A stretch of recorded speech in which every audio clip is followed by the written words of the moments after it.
Ya pemirsa sekalian, saya yakin Anda diberkati. Kita lihat satu firman Tuhan singkat dalam Efesus pasal yang ke-6. Ya, saya akan membacakan untuk pemirsa sekalian ada beberapa ayat yang sangat penting ini daripada ayat yang pertama sampai dengan ayat yang keempat. Ya, hai anak-anak, taatilah orang tuamu di dalam Tuhan karena haruslah demikian. 2, hormatilah ayah dan ibumu. Ini adalah suatu perintah yang penting seperti yang nyata dari janji ini. Ayat 3, supaya kamu berbahagia dan panjang umurmu di bumi. Ayat 4, dan kamu bapak-bapak, janganlah bangkitkan amarah di dalam hati anak-anakmu, tetapi didiklah mereka di dalam ajaran dan nasihat Tuhan. Ini satu ayat yang demikian penting, bukan hanya berlaku bagi anak, tetapi juga berlaku bagi orang tua.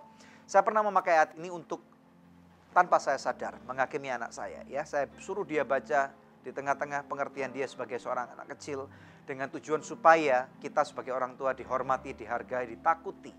Nah, tetapi tanpa kita sadar bahwa ada satu ayat sebagai orang tua nih, terutama saya sebagai seorang papa, ya, sebagai seorang bapak yang mengatakan, janganlah bangkitkan amarah di dalam hati anak-anakmu, tetapi didiklah mereka di dalam ajaran dan nasihat Tuhan. Pemirsa sekalian, kita tahu bahwa dalam kehidupan kita, nggak semua kehidupan ini mudah.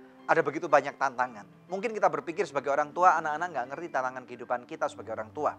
Ada begitu banyak tuntutan untuk menyediakan makanan di rumah, bayar uang sekolah, mungkin bayar kontrakan rumah, bayar cicilan rumah, bayar mobil, ya. Kemudian apalagi sekarang biaya hidup, kalau kita belanja kemana-mana, baik ke pasar tradisional ataupun ke pasar modern, ini mahal sekali. Nah, begitu banyak pressure yang terjadi. Masalah di kantor, masalah di jalan, masalah di masyarakat. Nah, lu nggak ngerti masalah papa gitu ya. Tetapi at the same time kita tahu bahwa rupanya anak-anak kita juga punya masalah. Yang kemudian seringkali anak-anak kita berkata, "Pah, lu di mana? Mah, lu di mana?" gitu ya. Memang hari ini seakan-akan terkesan bahwa kita lebih menyudutkan seorang sosok yang bernama papa.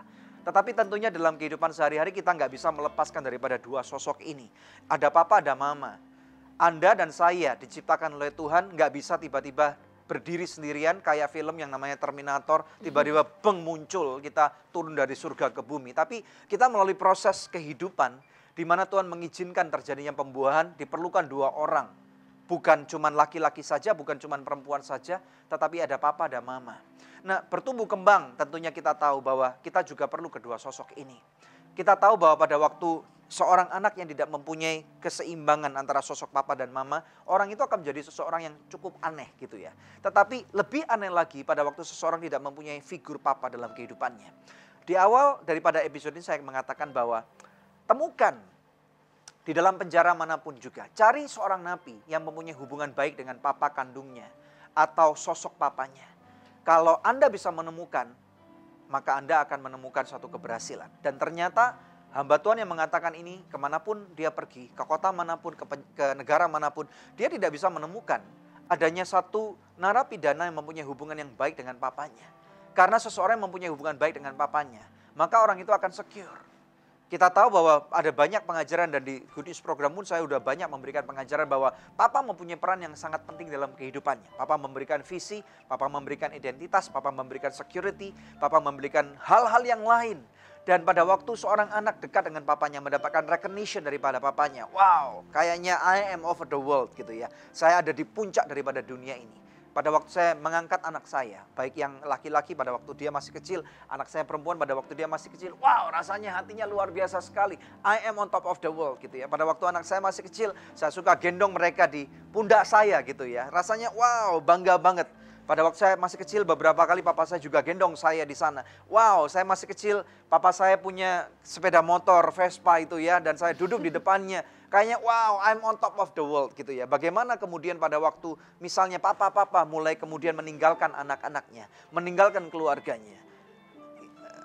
Kehidupan yang rusak gitu ya. Jiwa yang dirobek-robek gitu ya, yang tidak mungkin bisa disatukan kembali. Nah, saya mengundang Anda, terutama Anda saat ini yang menyaksikan acara Good News. Mungkin hari ini adalah seorang ayah.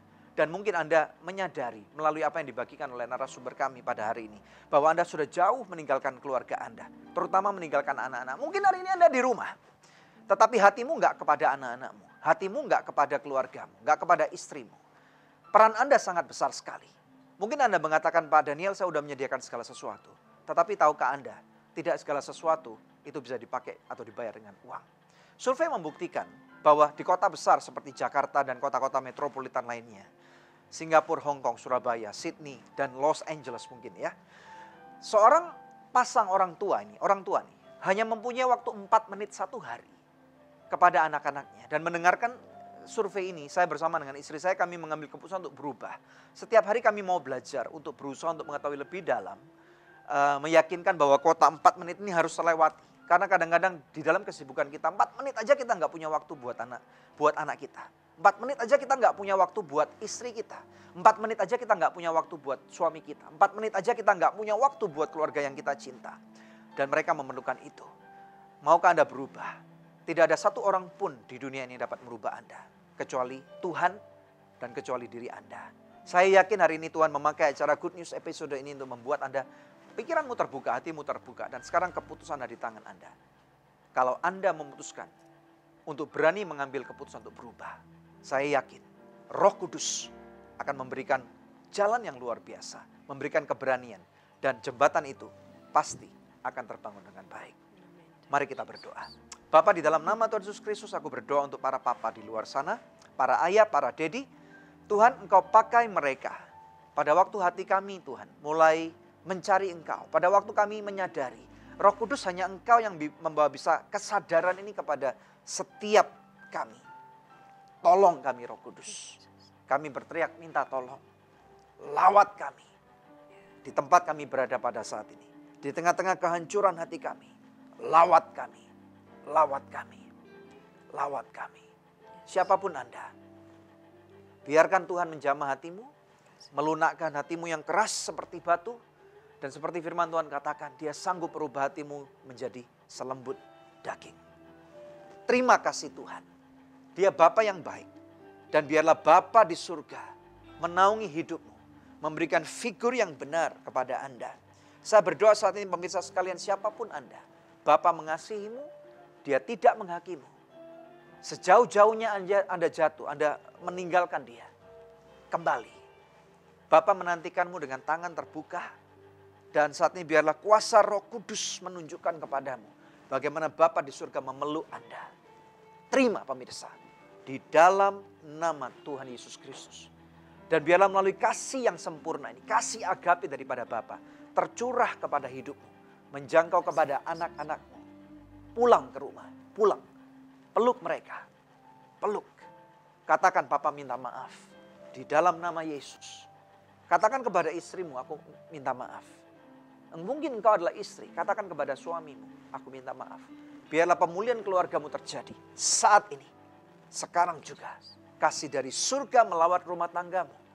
Dan rumah tanggamu yang selama ini seperti neraka, secara perlahan tapi pasti akan diubahkan oleh Tuhan di dalam kebenarannya. Damai sejahtera Tuhan memerintah di dalam nama Tuhan Yesus Kristus.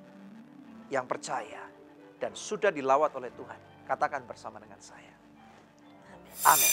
Hai pemirsa, Anda diberkati dengan episode yang baru saja Anda saksikan. Jangan lupa subscribe di channel YouTube kami, oke?